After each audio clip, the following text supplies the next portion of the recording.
में अपने लैब्स में कंडक्ट कराते हैं तो वहाँ पर हम लोग एक ऐसा सिनेरियो क्रिएट करते हैं कि हमें लग सके वो एक रियल इन्वायरमेंट है हमारे हॉस्पिटल का, जिससे कि हम पेशेंट की सेफ्टी और अपनी क्लिनिकल स्किल्स को एनहांस कर सकें।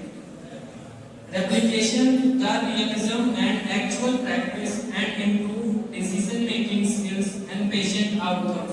मतलब सेम रियलिज्म और actual practice, same realism condition को बनाना और एक्चुअल प्रैक्टिस को इम्प्रूव करना और डिसीजन मेकिंग स्किल्स और पेशेंट आउटकम्स को बेहतर बनाना। देन हमारा आता है who are involved in case scenario. कौन कौन से लोग केस सिनेरियो में इन्वॉल्व होते हैं? पहला है हमारा पेशेंट, जो कि किसी भी डिजीज कंडीशन से पीड़ित हो सकता है, तो हमारा पहला आएगा पेशेंट। देन हमारा सेकंड आएगा facilitator. Facilitator is a person who is able to think and make a action. जो हमारा एक सिनेरियो वहाँ पे क्रिएट होगा, तो वहाँ पे एक टीम होगी, उसमें जो लोग जैसे जो एक ऑब्जर्वर, जैसे हमारे टीचर्स होते हैं, तो वो वहाँ पे एक ऑब्जर्वर होगा, फिर पेशेंट केयर, देन हमें हमारे टॉपिक से रिलेटेड उसकी मेडिकल नॉलेज होनी चाहिए। देन हमारा प्रोफेशनलिज्म, हमें हमारा एथिक्स, कोड ऑफ कंडक्ट और रूल्स रेगुलेशंस को फॉलो करना। System based practice, just like health care बहुत सारे सिस्टम्स होते हैं, तो उन्हें पेशेंट केयर में इनिशिएट करना चाहिए। Then patient based learning, case scenario में इंडल्ज होंगे, उसमें इन्वॉल्व होकर सारा प्रोसीजर सीखेंगे, तो सबकी स्टैंडर्डाइज्ड लर्निंग होगी। और फिर हमारा आता है bridge the theory gaps.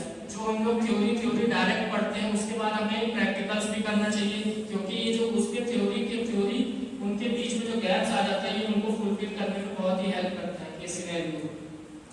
Then हमारा आता है unit of participants. Just like जो भी बच्चे उसमें पार्टिसिपेट कर रहे हैं, जैसे कि उनका स्टैंडर्ड हमें पता होना चाहिए। जस्ट लाइक बीएससी का या फिर किस ईयर का बच्चा, just like first year second year, ये हमें पता होना चाहिए।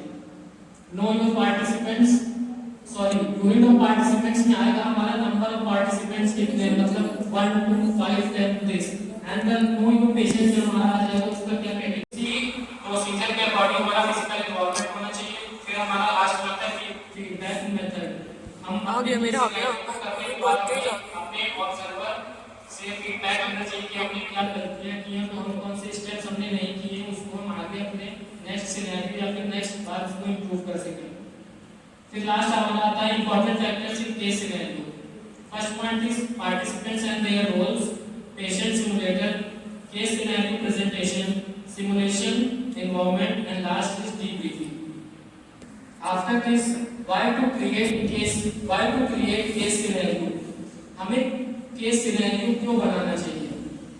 It helps to enhance clinical judgement. जो हमारे क्लिनिकल जजमेंट होते हैं, जस्ट लाइक हम हॉस्पिटल्स में ड्यूटी करते हैं, तो वहाँ पे कोई भी पेशेंट आता है तो उसकी सीवियरिटी, उसके जो भी उसकी डिजीज कंडीशन, उसके अकॉर्डिंग जो भी हम प्रोसीजर्स या स्टेप्स उस पर अप्लाई करते हैं, वो हमें अपनी क्लिनिकल जजमेंट के अकॉर्डिंग करना होता है। देन हमारा सेकंड आता है रिड्यूस पेशेंट रिस्क। अगर हम यहाँ से more and more practice management या फिर सिमुलेशन के थ्रू या केस सिनेरियो के थ्रू जब करके जाएंगे, तो वहाँ हॉस्पिटल्स में जाके हमारा पेशेंट रिस्क कम हो जाएगा और हम बेटर केयर प्रोवाइड कर सकते हैं।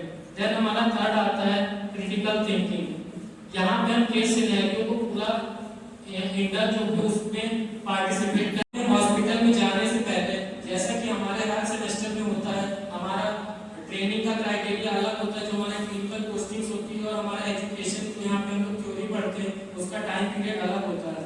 तो उस क्लिनिकल ट्रेनिंग से पहले हमें अपने लैब्स में उन सब प्रोसीजर को अच्छे से प्रैक्टिस करके जाना चाहिए, ताकि वहाँ पे जाके पेशेंट के हेल्थ के साथ कोई भी